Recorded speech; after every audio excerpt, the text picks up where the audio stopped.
gugat di pengadilan, dibatalkan. Kreditur bisa nggak seperti itu? Nah itu loh yang paling bahaya.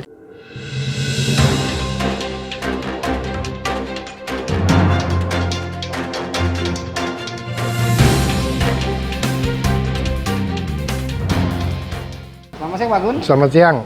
Menuju sore ya Pak Gun ya. Sore ini sudah hawanya enak, sudah sejuk, jadi sangat mendukung untuk orang yang berpuasa. Nggak panas, bentar. Masih kita berada di Grand Surya Cafe dan Resto, dan kita lagi asik untuk bicara lagi Pak Gun ya. Ya siap. Tentang Undang-Undang Republik Indonesia Nomor 4 Tahun 96 tentang hak tanggungan atas tanah beserta benda-benda yang berkaitan dengan tanah. Betul. Mohon izin Pak Gun, Siap. kalau memang dari masyarakat yang membutuhkan tentang hukum, ya kita bisa melayani via konsultasi Bapak ya. Bisa. Nanti ke nomor HP saya aja. Ya, nanti Mas Kris yang ngendel Ya, aja. siap. Di 0821 410 23032 atau di 081 331 582168. Nah, kita lanjut Pak Gun ya. Ya, siap. Ya, ini Pak Gun. Ini hal yang sangat sangat Crucial ya. Crucial Ini ya. bagaimana tentang nilai taksasi atau presiden jaminan rumah dan tanah. Nah, ini terkadang dari pihak kreditur sendiri selalu memberikan nilai yang sangat rendah di bawah harga pasar. Nah, ini ketentuannya seperti apa? Oke. Terima kasih, akan saya coba jawab. Biasanya pihak kreditur, pelaku usaha jasa keuangan, saya lebut PUJK aja ya, pelaku usaha jasa keuangan, mau non-bank maupun bank, itu biasanya sebelum mencairkan kredit pinjaman, itu dia akan mengundang namanya profesi appraisal. Appraisal itu pihak yang akan juru taksir lah ya, untuk naksir nilai objek jaminan yang akan dijaminkan di bank atau kreditur atau bukan non-bank, lembaga keuangan. Nah, dia independen. Artinya independen, dia di luar lembaga itu? No, ya. Biasanya ada nominal, itu peraturannya OJK atau BI itu biasanya kalau di atas berapa ya, pokoknya ada itu batasannya ya. Itu dia pasti mengundang. Mengapa? Karena kalau suatu saat ya bukan minta, tapi kalau ada kredit macet, nah dia sudah profesional, nggak ada konflik of interest. Nah, appraisal ini berada di bawah organisasi yang bernama MAPI, MAPPI ya. PPI itu harus sekolah, dia akan menilai. Nah, berapa yang akan dinilai? Pertama itu kan ada namanya NJOP ya, nilai objek PP objek pajak ya. Nah, itu biasanya sangat rendah. Ya, nilai jual objek. Jadi kalau kita bayar pajak itu sangat rendah. Mengapa? Karena bukan harga pasar. Nah, kalau harga pasar itu bisa di atas NJOP. Nah, itu satu. NJOP-nya berapa? Misalkan 100. Nah, harga pasar yang sebenarnya bisa 600 gitu. Contohnya ilustrasi. NJOP-nya 100, harga pasar bisa 600. Nah, ini biasanya patokan yang dipakai dari kreditur itu berapa? Kreditur, oke. Nah, biasanya kreditur kan sudah tahu nih harga pasar berapa, NJOP berapa. Nah, berapa yang akan dicairkan kreditnya itu tidak akan lebih dari 70%. 70% dari harga pasar atau NJOP-nya, Pak? Di mix. Di mix, artinya tengah-tengahnya lah. Betul. Ini yang paling adil. Tapi hanya 70%. Enggak. Seperti yang kemarin saya diundang jadi saksi ahli di Tulungagung. Nah, itu kan NJOP-nya nilai transaksinya itu jaminannya itu hampir 3M, pinjamnya kan cuma 800. Saya tahunya baru setelah sidang itu. Sebelumnya saya nggak tahu, saya kan nggak boleh tahu. Nah, gitu. Jadi itu hanya 70%. Mengapa? Karena 30%-nya itu untuk jaminan. Jaminan kreditur, jaminan pelaku usaha jasa keuangan. Untuk apa? Kalau macet itu masih ada spilling, nanti ada biaya-biaya yang timbul. Jadi kalau terjadi kemacetan, betul. Artinya 30% ini kan memang untuk spread, nah ya untuk cadangan.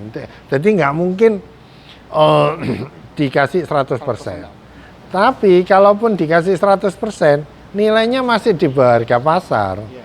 Nah, nanti kalau ada masalah lelang, itu kan nggak mungkin kita jual harga pasar. Ya.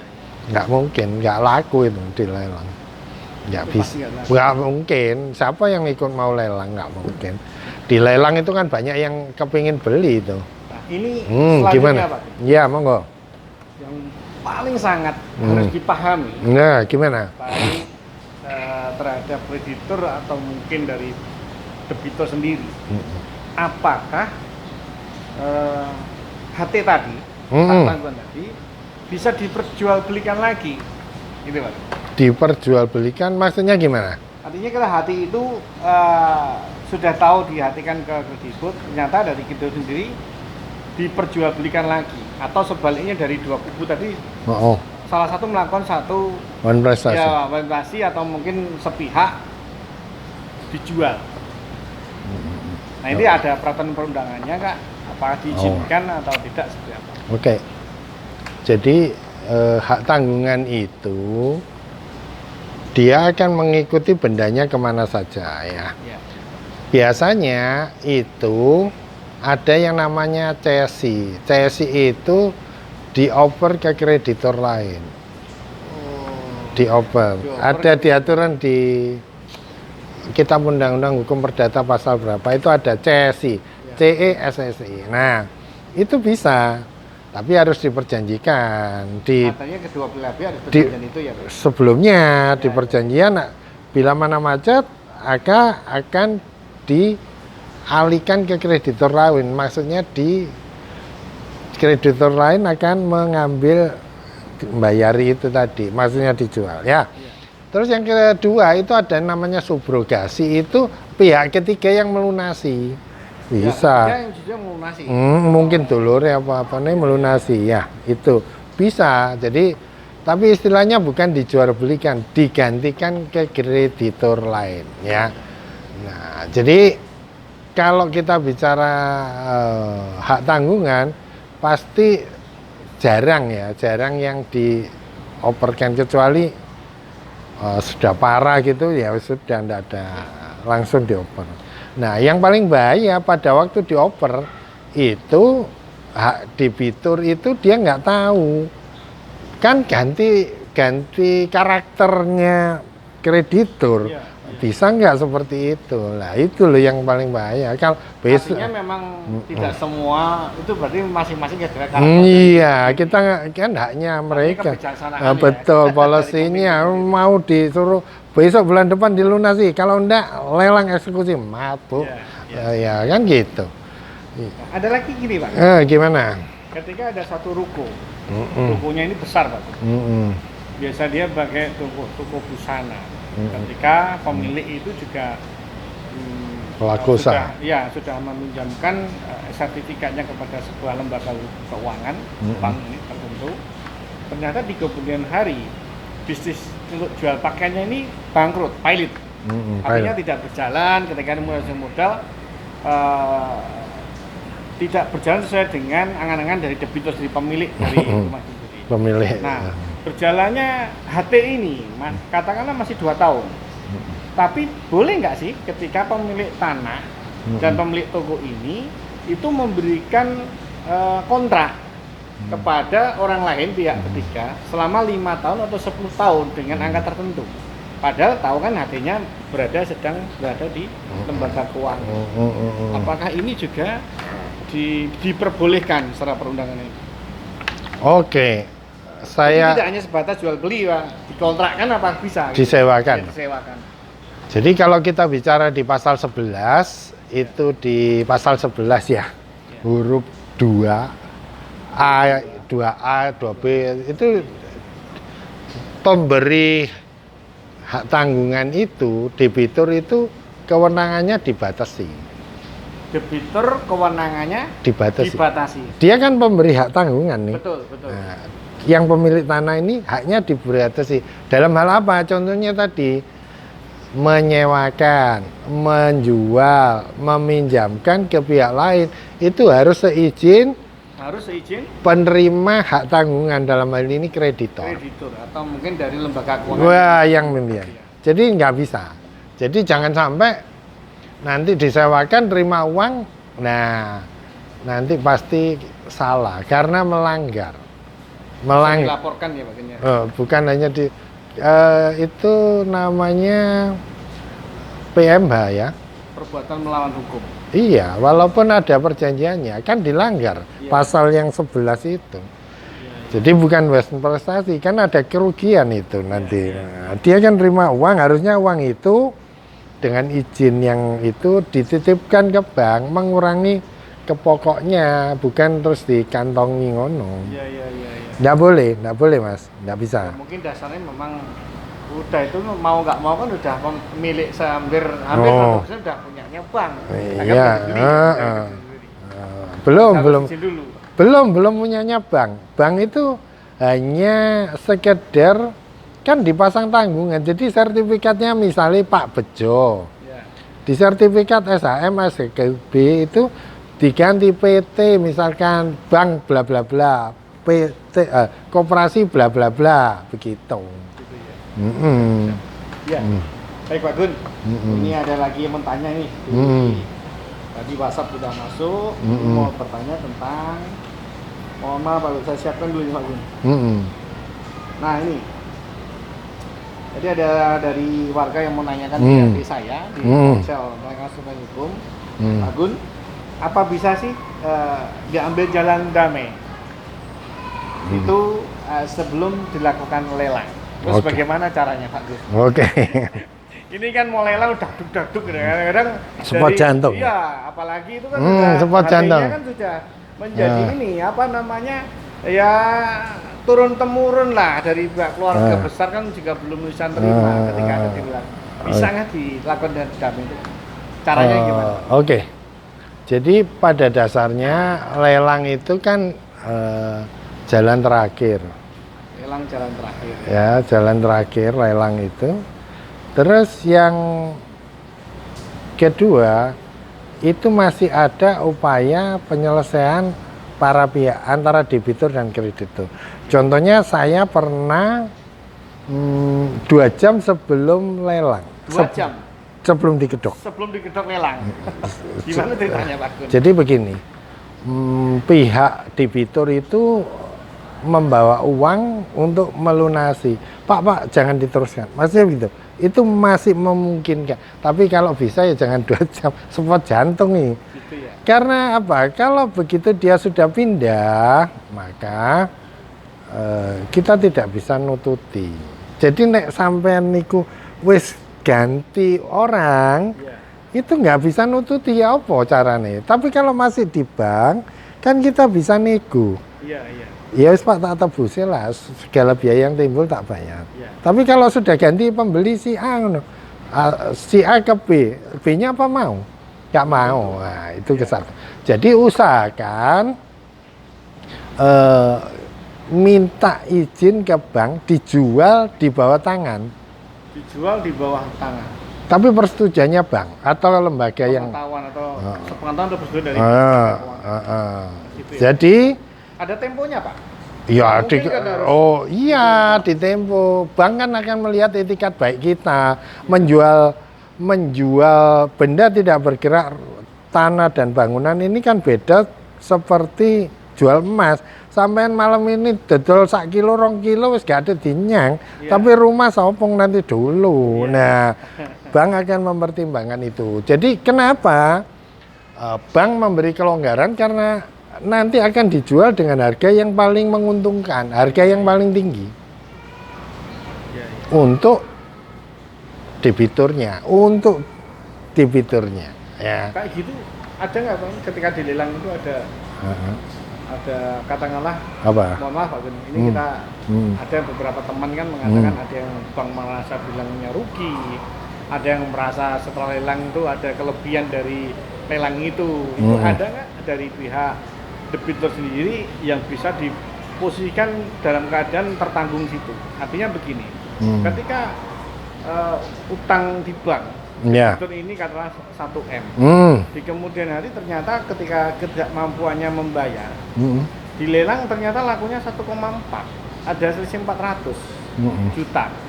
Ketika sudah dihitung-hitung dengan pihak bank dan sebagainya, bank juga sudah ada kelebihan atau over dari itu 200. Bisa nggak itu angka 200 itu bisa dikasihkan kepada debiturnya atau mungkin seperti apa? Oke. Kembali lagi ke pihak bank tadi yang menjual di lelang kan ada nilainya berapa. Tapi jarang terjadi. Karena pertama itu pasti harga pasar yang dijual, jeder. Nah, nggak ada yang beli. Ini pas kebetulan aja, Pak. Iya, enggak ini ada pembeli. Oh gitu iya, enggak ini contoh biar tahu. Jeder. Nah, kalaupun ada pembeli kan ada rincian harganya itu. Berapa biaya dan lain sebagainya. Setelah itu dia akan kita ambil contoh aja yang Tulungagung aja lah, Pak. Oh iya. 3M, pinjam bank cuma 800. Nah, lelangnya berapa, Pak? Ini ya paling ya, akal, gitu, ya paling lelangnya 900 1 M. Nggak mungkin 3 M. Nggak mungkin. Karena dia kepingin cepet ikut. Ya. Jadi nggak. Nah, kalau yang tadi ya perinciannya kan ada nanti biaya lelang berapa, biaya lain-lain. Nah, sisanya harus kembali. Gitu, nggak bisa dong.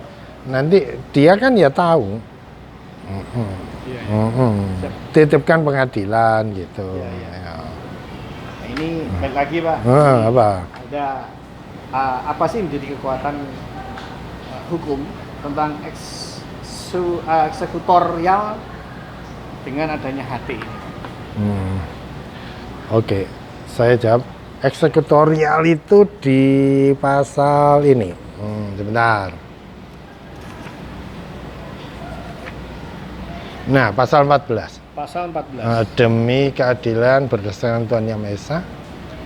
Ayat 2 dan ayat 3 itu eksekutorial itu berarti kekuatan yang sama dengan putusan pengadilan yang berkekuatan tetap. Sama dengan keputusan pengadilan yang berkekuatan tetap. Nah, artinya maksudnya, tidak bisa tapi tidak bisa serta-merta kreditur itu langsung ayo keluar kamu.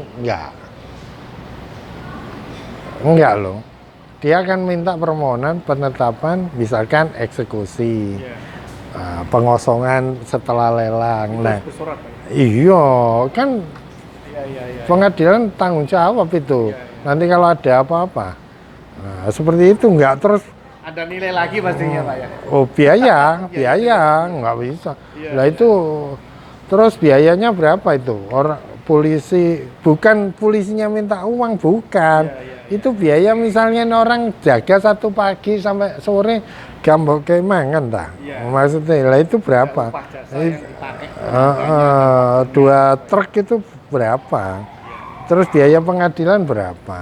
Ada semuanya. Jadi seperti itu. Jadi tadi kan kalau mau menguntungkan dijual di bawah tangan, kalau enggak ya dilelang. Nah, kan yang banknya yang lelang, kan gitu ya. Tapi masih bisa ditututi maksudnya. Ini Pak Gun terakhir, Pak Gun. Pertanyaan sebelum kita akhiri, Pak. Ini terkait dengan pasal 12, janji yang memberikan kewenangan kepada pemegang hak tanggungan untuk memiliki objek HT, apabila debitur mengalami cedera janji, apakah batal demi hukum? Oke, terima kasih. Ini sangat penting sekali nih, Pak. Iya, ini penting karena sebagai sangat penting sekali. Karena debitur harus tahu, maksudnya yang punya jaminan, yang utang itu bahwa jangan sampai dijual belikan. Ingat pesan saya, jangan dijual belikan. Jangan dijual belikan.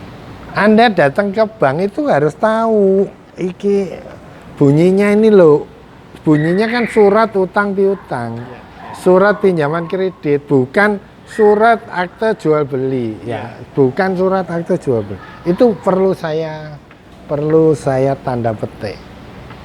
Kenapa? Kalau sampean datang ke sana ndak sampean woco surat akte jual beli, ya saya nggak bisa ngomong. Iya. Baca Mas Kris ya nggak iso karena sudah akte jual beli. Ya. Terus yang kedua, di sana kalau sudah jual beli itu ada harga yang tidak wajar. Kalau jual beli kenapa harus melalui bank? Iya. Kan teko pihak A dan B datang ke mana ke PPAT langsung transaksi, sudah selesai. Iya. Gitu. Kalau ini kan harganya tidak wajar. Nah, itu dulu. Yang pertama jangan jual beli. Iya. Yang kedua, pada waktu pihak lembaga keuangan memiliki itu tidak boleh. Ini yang bicarakan undang-undang. Iya. Ini berarti sanya perjanjian tadi yang 3 dan 4 tadi objeknya tadi dan sebab yang halal ini kan dilanggar.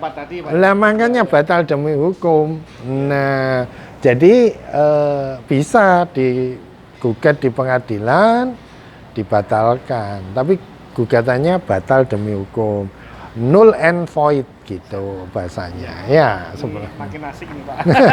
Enggak lah, kita sharing saja. Tapi itu kadang-kadang seperti itu orang-orang masyarakat. Ya. Ya. Ya mungkin untuk waktu ini kita akan cukup sekian Pak ya. Ya. Ini terima kasih kepada Dr. Gunawan Haryanto, Siap. akademisi praktisi dan hukum dinamis dari Fakultas apa? Universitas apa Pak? Praktisi hukum bisnis Universitas Kauripan Kediri. Jadi di kota kecil, di kota kecil. Jenuh-jenuh Pak. Oh enggak. Nah, kita kasihan sama masyarakat itu kalau sudah kena hukum bisa pusing. Nggak bisa makan, nggak bisa tidur. Nggak bisa makan, kan nggak bisa tidur. Iya. Lah bayang no, Iya. omane akan dieksekusi terus piye? Iya Pak. Kan gitu loh. Karo ke dokter iso ngombe obat, nek masalah hukum terus ya paling nggak takon Mas Kris sih. Ya. Sebagai penutup Pak, Iya. yang mau disampaikan tentang agenda hari ini tentang Oke. nomor 426 hak tanggungan atas tanah dan penunda yang berkaitan dengan tanah. Silakan. Oke, terima kasih. Kesimpulan saya penutup bahwa hak tanggungan ini adalah bentuk perlindungan sebagai bentuk kepastian hukum buat kreditur. Maksudnya lembaga usaha pelaku jasa keuangan. Itu Anda harus tahu bahwa dia dilindungi. Ya, ada undang-undang yang melindungi. Yang kedua, kita sebagai debitur kita harus tahu jangan sampai melalaikan kewajiban kita. Nah, nanti kalau sudah bisa dilaksanakan eksekusi lelang hak tanggungan, nah repot.